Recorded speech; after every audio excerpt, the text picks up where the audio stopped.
Hi guys, in today's video I'm going to show you how you can refund skins on Valorant. So the first step, here you can see that I am Valorant support page. Here you can see that only unused in-game content and unused VP purchased within the last 14 days are eligible for a refund.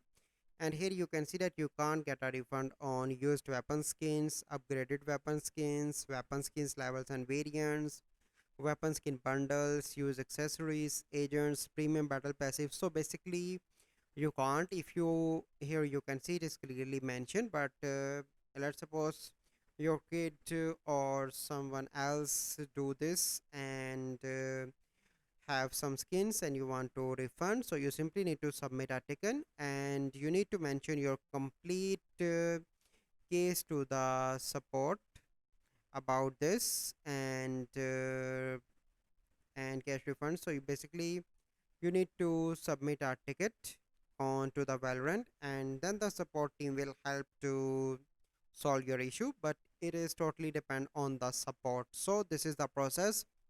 I hope you find this video helpful. If you find this video helpful, must like this video, subscribe to our YouTube channel for future videos. We'll see you in the next video. Thank you.